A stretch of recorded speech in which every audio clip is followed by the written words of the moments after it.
lagyan natin ng clean out dyan. May 45. Ito yung detrace. Ito yung sa sink sa taas. Ito sa sink sa taas. Wala na itong P-trap. Tsaka dito, doon na sa ibaba, sa taas. At saka yung sa bowl, wala na yung P-trap. Dito na yan elbow. So ginamit namin dito puros 45 degree.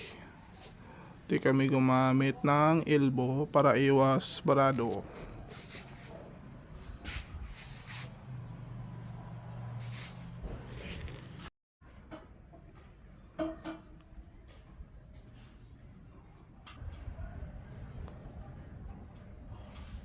Saka.